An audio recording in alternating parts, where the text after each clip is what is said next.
Bapak dan saudara yang dirahmati Allah, Rasulullah coba ketika Rasulullah hijrah ke Taif, saya itu jauh lebih enak. Wow. Datang diletakkan tempat seperti ini, Rasulullah dilempari batu.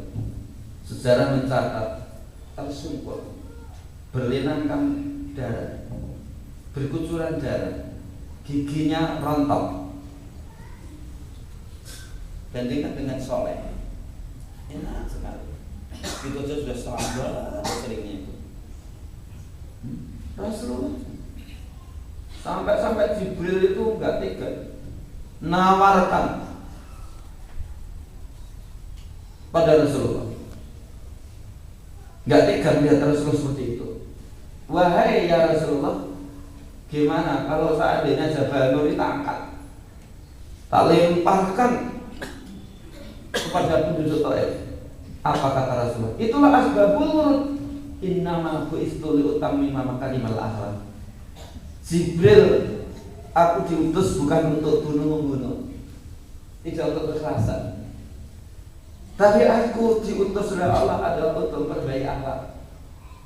Akhlakul karimah itu misi. Rasulullah maafkan. Itulah kemudian asbabul nurut. Rasulullah selalu doakan, Allah nanti kau apa yang namanya lamun. Ya Allah tunjuki umatku yang belum tahu. Ya Allah tunjuki umatku seperti itu belum tahu. Keburukan dibalas dengan kebaikan. Akhlakul karimah.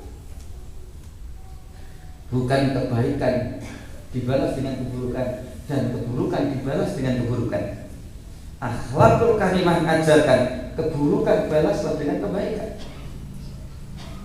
Bukan keburukan dibalas dengan keburukan. Bahkan nista kalau kebaikan dibalas dengan keburukan.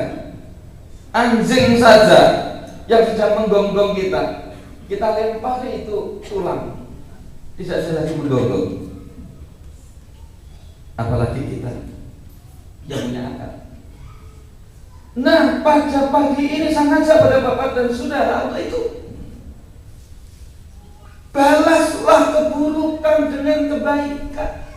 Jangan keburukan dengan keburukan. Kalau keburukan aja dibalas dengan kebaikan, apalagi kebaikan, tentu dong harus dibalas dengan kebaikan.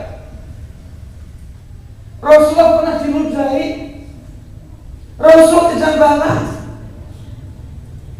Rasulullah pernah di depan rumahnya setiap malam dilempari kotoran setiap malam.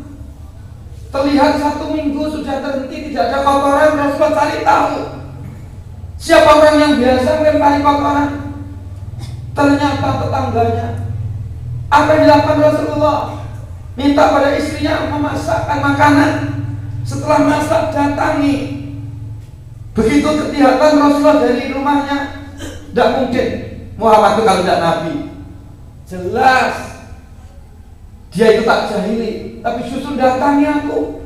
Itu bawa bingkisan. Begitu Rasulullah masuk selesai menyampaikan salam, dirangkul Rasulullah. Apa? Dirangkul Rasulullah, minta supaya dituntut untuk syahadat. Kemudian dia masuk Islam bukan karena dengan kekerasan, tapi masuk Islamnya dengan akhlakul karimah.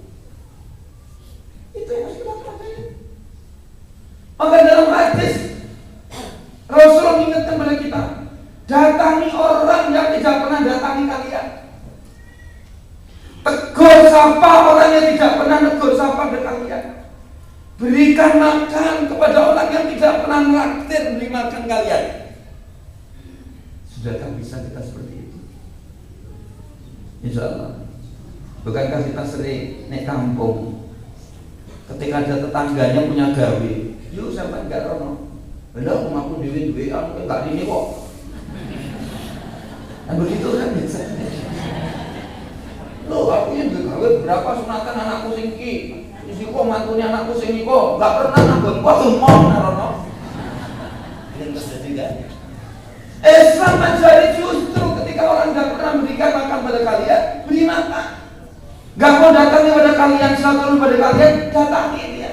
Nggak mau tegur sapa ketika ditegur kemudian mencap-mencap, sabar. Ketika suatu misal kita tegur, yuk nanti lemparkan, mencap.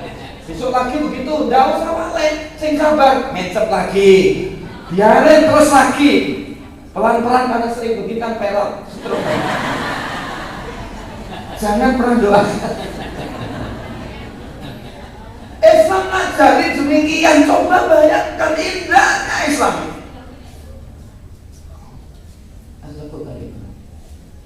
Rasulullah pernah, coba camkan sekarang. Di Madinah dulu itu ada pasar di depan masjid yang sekarang sudah tentu jadi masjid semua ya. Pak saya tanya begini.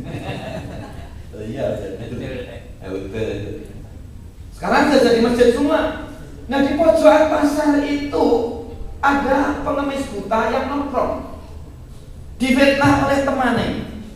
Maukah kalian tak tunjuki amal yang mengantarkan kalian bisa masuk surga? Jawab si pengemis buta tadi, tentu. Apalagi mataku buta tidak bisa menyaksikan indahnya kehidupan ini. Harapan saya hanya satu, mudah-mudahan di akhirat bisa masuk surga. Kalau kalian ingin masuk surga, di Madinah ini ada imigran gelap, namanya Muhammad. Muhammad itu pembohong, pendusta, pengkhianat. Dia itu tukang sihir. Setiap orang kok ketemu sama dia mesti terpengaruh. Maka sekarang tolong setiap orang yang dekatimu, sampaikan, jangan dekati Muhammad. Muhammad pembohong, Muhammad pendusta, pengkhianat. Yang datang kali pagi itu Rasulullah. Ternyata benar. Kamu siapa? Hati-hati ya, di Madinah itu ada imigran gelap, namanya Muhammad. Diusir kaumnya karena pendusta, pembohong, pengkhianat. Dan dia itu tukang sihir. Kalau dekat mesti terpengaruh orang. Apa yang dilakukan Rasulullah? Rasulullah tidak nempel, tidak. Pulang, ya Humairah istriku. Rasulullah tidak kalau nyebut istrinya itu Humairah. Memang dalam sejarah tercatat Sayyidah Aisyah ini tanpa di make up seperti orang sekarang sampai seperti bagong gitu. Ini sudah merah-merah asli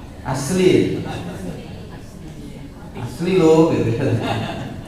Asli dan cantik. Memang Abu Bakar kan disebut al-Atiq, cantik tampan. Nah, di samping Rasulullah itu romantis. Bahkan buat istrinya itu menyenangkan. Yang Humairah, sayangku, diajeng. Persis seperti bapak ibu itu. Coba saya dengar, maaf, tidak di sini, tetangga saya. Tidak tak tunjukkan saya orang dari mana, tapi tetangga saya ada itu nyebut sewenaknya sendiri kepada istrinya, istri pada istri, suaminya gatul gitu ada. Gimana sih istrinya buat suaminya gatul? Ajaran Islam tidak demikian. Itu Rasulullah akhlaknya baik. Ya Humairah sayangku, itu Rasulullah. Jangan sampai manggil suaminya kampret. Suami justru kampret. Si suaminya balas boleh diwor. Setelah ini nanti jangan demikian. Masing-masing nyebut sayangku, saya diajeng. Ibadah akhlak itu. Akhlak baik. Rasulullah sudah demikian. Ya Humairah, ini loh di depan sana itu coba kalian lihat. Ada pengemis buta yang difitnah temannya. Setiap ada orang datang, diajari untuk menghinaku. Jangan dekati Muhammad. Muhammad pembohong, pendosa, pengkhianat. Buat kata-kata. Setelah masa datang, Rasulullah itu tahu. Rasulullah itu psikolog. Sebelum ada ilmu psikologi, Rasulullah sudah psikolog. Kalau melihat orang itu detail-detailnya itu dilihat. dari orang itu. Tapi apa yang bisa tak bantu untuk orang itu? Sampai giginya kan tinggal beberapa butir karena sudah cukup tua, pengemis. Maka ketika nyuapi itu diremet-remet, dilumat tuh, baru disuapkan. Setelah dikunyah sambil katakan, kamu orangnya baik ya. Kalau kamu orangnya baik, jangan dekati Muhammad. Muhammad itu pembohong, Muhammad itu pendusta, pengkhianat. Jangan dekati dia. Kalau kalian dekati Muhammad, pasti terpengaruh. Dia pembohong, pendusta. Dia itu tukang sihir. Rasulullah tetap hormat masuk.